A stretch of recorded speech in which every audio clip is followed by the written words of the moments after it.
بلکہ یہ کہ جو رد عمل پیدا ہوا عالم اسلام میں اور سعودی عرب میں خود اس کے مذہبی نوجوانوں میں امریکی فوجوں کی آمد کے خلاف اس کا جواب دیا گیا رابطہ عالم اسلامی کی طرف سے کہ یہ جو بھی جنگ کا محاذ ہے جو فوجیں ہیں یہ حرمین سے تو 1500 کلومیٹر دور ہیں، تو حرمین کو تو خطرہ نہیں ہے، خطرہ ہے امریکہ کے عالمی مفادات کو۔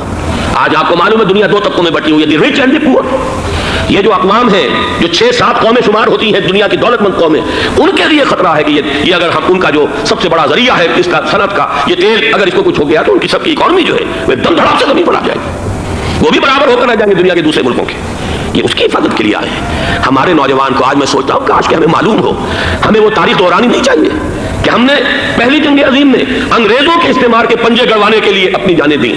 پنجاب کا نوجوان، پنجاب کا مسلمان سپاہی بھی جا کر ایلن بی کو قبضہ دلوانے کے اندر اور بغداد پر قبضہ کرانے میں اس کے تعاون کیا، اس کی مدد کی۔ کیا آج بھی وہی تاریخ اپنے آپ کو دہرائے گی؟ آج ہمارا فوجی جائے گا وہاں پر امریکہ کے تحفظ کے لیے، اس کے مفادات کے تحفظ کے لیے؟ پہلی بات یہ کہ ہرگز نہیں ہونا چاہیے۔ ہونا کیا چاہیے؟ پہلی کوشش یہ ہو کہ یہ بین الاسلامی معاملہ بنے، مسلمان امت آئے، امریکی فوجیں جائیں، فرانسیسی جائیں، برطانوی جائیں۔ ہاں اس صورت میں میں کہتا ہوں پاکستان کا ایک بچہ وہاں جائے اور اپنی جان قربان کر دے، اس لیے کہ یہ قرآن کا حکم ہے۔ وَإِن طَائِفَتَانِ مِنَ الْمُؤْمِنِينَ اقْتَتَلُوا فَأَصْلِحُوا بَيْنَهُمَا فَإِن بَغَتْ إِحْدَاهُمَا عَلَى الْأُخْرَى فَقَاتِلُوا الَّتِي تَبْغِي حَتَّى تَفِيءَ إِلَى أَمْرِ اللَّهِ فَإِن فَاءَتْ فَأَصْلِحُوا بَيْنَهُمَا بِالْعَدْلِ وَأَقْسِطُوا إِنَّ اللَّهَ يُحِبُّ الْمُقْسِطِينَ۔ امت مسلمہ کو حکم دیا گیا ہے اگر مسلمانوں کے دو گروہ لڑ پڑے تو تم صلح کراؤ، اور اگر ایک فریق زیادتی پر اڑا رہے تو اب سب مل کر اس سے جنگ کرو یہاں تک کہ اسے اللہ کے حکم کے آگے جھکا دو۔ پھر اگر وہ اللہ کا حکم مان لے، صلح پر آ جائے تو پھر عدل و قسط کے ساتھ ان کے درمیان صلح کرا دو۔ یہ ہمیں حکم ہے، مسلمانوں کو حکم ہے۔ لیکن یہ کہ یہ امریکی آ رہے ہیں اور امریکی استعمار اور امریکی مفادات اور اس کے لیے جو ہے پاکستان کا مسلمان سپاہی بھی جائے، میرے نزدیک کسی صورت میں صحیح نہیں۔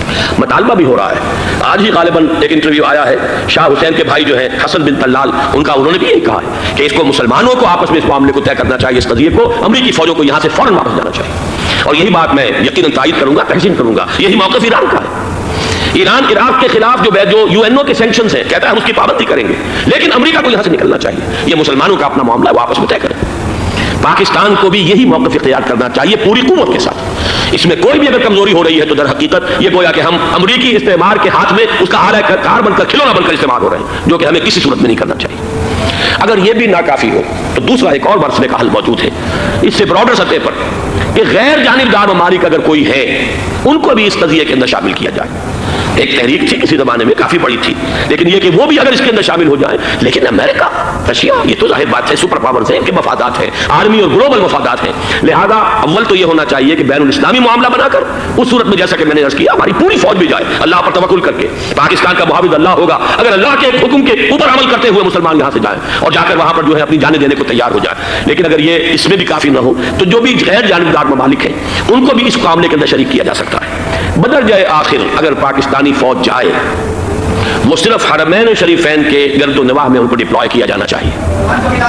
اگر خدا نہ خواستہ وہاں پر کوئی آنچ آنے کی شکل پیدا ہو جائے تو اس کی اے عرض پاک تیری حرمت پہ کٹ مرے ہم، اس کے لیے مسلمانوں کو تیار رہنا چاہیے۔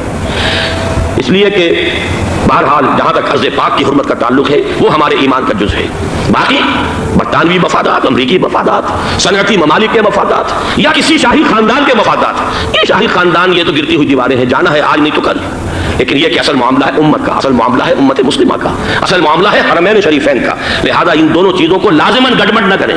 آپ حضرات کے علم میں ہے کہ اس سے پہلے ایران کی طرف سے بار بار مطالبہ ہوا کہ حرمین کو بین الاسلامی کنٹرول میں دے دیا جائے اور سعودی عرب کا اس کے اوپر سے جو انتظامی عمل دخل ختم کر دیا جائے۔ میں نے کبھی تائید نہیں کی، اس لیے نہیں کی کہ میرا مشاہدہ ہے، میں گیا ہوں بارہا، سعودی عرب کی حکومت نے چاہے خود بھی بڑے بڑے محل بنائے ہیں لیکن حرمین کی خدمت کے اندر بھی کوئی کمی نہیں کی، اس پر انہوں نے اربوں ڈالر اس پر بھی خرچ کیا ہے، اس کے اوپر انہوں نے اس حج کے انتظامات پر پوری حکومت جو ہے وہ اپنے آپ کو لگائے رکھتی ہے۔ لہذا اس اعتبار سے کوئی کمی کی بات نہیں وہاں پر آئی کہ جس کے لیے ضرورت ہو کہ ان کا عمل دخل وہاں سے ختم کیا جائے، لیکن یہ صورتحال اب جو پیدا ہو گئی ہے یہ بالکل مختلف ہے، اسے اس کے کانٹیکسٹ کے اندر دیکھا جانا چاہیے اور اسی کے حوالے سے میں نے چند رائے آپ کے سامنے رکھی ہیں۔ اب آئیے پاکستان کی طرف جو ہمارا اصل مسئلہ ہے، اس کے تو ہم سب سے بڑے ذمہ دار ہیں، اس کی بھلائی ہے تو، برائی ہے تو، اس میں خیر آتا ہے تو وہ بھی ہماری کوشش اس کے لیے ضروری ہے، اور کوئی شر پیدا ہوتا ہے تو اس کی ذمہ داری بھی ہم پر آئے گی، اس کے ذمہ میں چند باتیں عرض کر رہا ہوں۔ شدید ترین خطرہ ہے جیسا کہ میں عرض کر چکا ہوں کہ بھارت حملہ کرے گا، مجھے تو تقریباً یہ رائٹنگ آن دی وال کے مانند ایک فیصلہ نظر آ رہا ہے، بلکہ آج میں کسی سے کہہ رہا تھا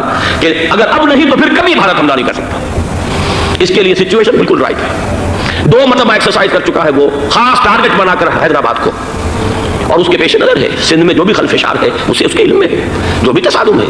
اب بھی اگرچہ اس وقت کی جو ہماری اندرونی سیاست ہے یہ اس کا کرشمہ سامنے آیا ہے کہ جی ایم سید صاحب کو ایگزونریٹ کیا جا رہا ہے، ان کو محب وطن کا خطاب دوبارہ دیا جا رہا ہے، وہ شخص کہ جس نے اسلام کے خلاف انتہائی زہریلی باتیں کی ہیں، وہ شخص جس کی کتاب اب پاکستان ٹوٹ جانا چاہیے، وہ لاکھوں کی تعداد میں ہندوستان سے چھپ کر آئی ہے یا تقسیم ہوئی ہے، آج اسے سند دی جا رہی ہے۔ یہ ہے ہماری اندرونی سیاست کے کرشمے، میں اس پر تفصیل سے نہیں جانا چاہتا، لیکن اس شخص کی دیکھیے وہ جو علامہ اقبال کا شعر ہے کہ بت کدے میں برہمن کی پختہ زناری بھی دیکھ کعبے میں شکست رشتہ تسبیح شیخ، اور بت کدے میں برہمن کی پختہ زناری بھی دیکھ، کہ نظر یہ آ رہا ہے کہ اس نے رہا ہوتے ہی پہلا بیان یہ دیا ہے کہ ہماری پہلی ترجیح یہ ہے کہ پاکستان ٹوٹ جائے اور ہندوستان کے ساتھ ہم ایک انڈیپینڈنٹ اسٹیٹ کی حیثیت سے کنفیڈریشن قائم کریں، سندھو دیش confederation with India independent of Pakistan. پھر دوسری ترجیح بھی ہے، تیسری آخری ترجیح یہ ہے کہ پاکستان کو 5 ریاستوں میں تقسیم کر دیا جائے اور ایک لوز کانفیڈریشن ہو، بس اس کے سوا کچھ نہیں۔ 5ویں بھی وہ اردو والوں کے لیے نہیں، مہاجرین کے لیے نہیں، ان کے لیے تو ان کے پاس کچھ نہیں ہے۔ 5ویں بھی پنجاب میں سے کاٹ کر سرائے صوبہ بنایا جائے، اور سندھ میں تو بہرحال اردو بولنے والوں کو سندھی پن کر رہنا ہوگا۔ یہ اس شخص کا رہائی کے بعد بھی بیان ہے جسے آپ سند دے رہے ہیں کہ وہ محب وطن ہے، اور وہ غدار نہیں ہے، وہ پاکستان کا مخالف نہیں ہے۔ بہرحال یہ حالات جو ہیں انتہائی خوفناک ہیں ہمارے۔ آج کشمیر میں جو صورتحال ہے ہندوستان کے لیے انتہائی تشویشناک ہے، جو بدنامی اس کو مل سکتی تھی مل چکی ہے، اور یہ آپ نے دیکھ لیا وہ امریکہ بہادر جو 1.5-2 لاکھ آدمی لے کر پہنچ گیا سعودی عرب میں، اس نے انگلی تک نہیں اٹھائی ہے کہ کشمیر میں بھارت کیا کر رہا ہے۔ یہ ہے ان کی ڈبل سٹینڈرڈز، یہ ہے ان کی بے ایمانیاں کہ بھارت جو کچھ کر رہا ہے وہاں۔ آج اگر ظلم ہو رہا ہے کویت میں عراقیوں کے ذریعے، پورے ورلڈ ٹیلی ویژن پر، CNN پر، فلاں پر، اور اخبارات میں، آج بھی ایک لمبا مضمون میں نے اخبار میں پڑھا ہے، لیکن یہ ہے کہ کشمیر میں کیا ہو رہا ہے کہیں تذکرہ نہیں ہو۔ یہ ہے دنیا کے اندر دیانت اور امانت اور شرافت کا حال، اور بین الاقوامی سیاست جو ہے اس کے ڈبل سٹینڈرڈز۔ لہذا جو بدنامی بھارت کو آ سکتی تھی وہ آ چکی ہے۔ ہندوستان سے ایک نوجوان مسلمان صحافی دہلی سے آئے تھے، نئی دنیا پرچہ نکلتا ہے اس کی طرف سے، وہ دورہ کر کے گئے ہیں، مجھ سے بھی لاہور میں ملے تھے، تقریباً 1-1.5 مہینہ ہوا۔ ان کے الفاظ سن کر میں کانپ گیا تھا۔ انہوں نے کہا تھا کہ بھارت کی حکومت اس کے اوپر تلی ہوئی ہے کہ چاہے ایک اور آخری کشمیری کو بھی ہلاک کرنا پڑے، وہ کشمیر کے اندر کبھی بھی کوئی معاملہ جو ہے کشمیر کی آزادی یا کشمیر کو پاکستان کے لیے جانے کے لیے تیار نہیں ہے۔ کیا بگڑے گا اس کا؟ آپ سمجھیے کہ اگر 80-90 کروڑ قوم کی ایک قوم ہے، 1 کروڑ آدمی ختم کر دیں، ان کا دل تو جو ہے اس پہ دکھے گا نہیں۔ حال ہمارا یہ ہے کہ ہم تو کوئی چیلنج بھی نہیں کر سکے، ہم تو اپنی صفائی دیتے رہے کہ نہیں ہمارا کوئی ہاتھ نہیں ہے، ہم نے کچھ نہیں کیا ہے، ہمارا کوئی اس کے اندر عمل دخل نہیں ہے، بس یہی ہماری ڈپلومیسی کا شاہکار رہا ہے۔ یہ حال ہے پاکستان کا۔ لہذا بھارت کا وہ معاملہ جو ہے، میں نے جیسا کہ آپ کے سامنے مختلف فیکٹرز گنوا دیے تھے، اندرونی اس کی سیاست، اندرونی خلفشاں، وہ تو اب آ کر رہے گا۔ اللہ یہ کہ اللہ تعالیٰ کے قبضہ قدرت میں ہر شے ہے، وہ ٹال دے تو ٹال دے۔ مجھے اقبال کا وہ شعر یاد آ رہا ہے، تقدیر تو مبرم نظر آتی ہے لیکن پیران کلیسا کی دعا ہے کہ یہ ٹل جائے۔ ہم دعا کریں کہ یہ ٹل جائے وقت، لیکن یہ ہے کہ تقدیر مبرم نظر آ رہی۔ اس حالت میں ہمیں کیا کرنا چاہیے؟ نمبر 1 یہ کہ سب سے اہم شے ہے قومی یکجہتی، اور قومی یکجہتی کے اعتبار سے انتہائی خوفناک مرحلہ آ رہا ہے انتخابات کا۔ انتخابات میں تو کچھ نہ کچھ فساد، کچھ نہ کچھ دنگا، کچھ نہ کچھ ہنگامہ، ایک دوسرے کے خلاف کیچڑ، ایک دوسرے کے خلاف الزامات بوچھاڑ، یہ تو بڑھتے ہیں۔ بھارت میں بھی قتل و غارت گری ہو جاتی ہے کچھ نہ کچھ۔ لہذا یہاں پر بھی پیر پگاڑا صاحب جو ہمیشہ سے کہتے چلے آ رہے ہیں فیملی پلاننگ، آج پھر ان کا جملہ آ گیا ہے کہ شاید اس انتخابات میں فیملی پلاننگ کے ذریعے سے کوئی بہت بڑا کام ہو جائے۔ پہلی بات تو یہ ہے کہ میں نے اب تک یہ کہا ہے کہ انتخاب کسی صورت میں پوسٹ پون نہیں ہونے چاہیے۔ اب بھی میں یہ کہتا ہوں کہ اگر تو انتخابات کا بدل صرف ایک ہے وہ مارشل لا ہے، تو پھر مارشل لا سے تو بہتر ہے کہ وہ انتخابات ہوں چاہے اس میں کوئی خلفشار بھی ہو، اس لیے کہ مارشل لا کا مطلب جو ہے وہ تو سندھ کے اندر ایک ناگزیر دھماکہ ہو جائے گا، تباہ کن، خوفناک، اور پھر بھارت کو کچھ کرنے کی ضرورت نہیں ہوگی، کیا کرایا اسے سارا معاملہ سندھ کے اندر سے مل جائے گا۔ مارشل لا ہرگز نہیں ہونا چاہیے۔ وہ بات جو سن 80 میں نے 18 اگست 1980 کو کہی تھی ضیاء الحق مرحوم سے، آج پھر اسی بات کی میں تکرار کر رہا ہوں، اعادہ کر رہا ہوں۔ مارشل لا پاکستان کے لیے سوسائڈل ہے، لیکن ایک آلٹرنیٹ سامنے آیا ہے۔ ایک تو پشاور ہائی کورٹ کا ورڈکٹ آ گیا، اور یہ کہ کچھ اور لوگوں کی طرف سے بھی باتیں آئی ہیں۔ 1-2 دن ہوئے ہیں، جنگ میں 2 اہم سرخیاں تھیں، اور وہ بڑے اونچے حلقہ جو ہمارا فوج کا اونچا حلقہ ہے اس کی طرف سے اگرچہ نام کسی کا نہیں تھا۔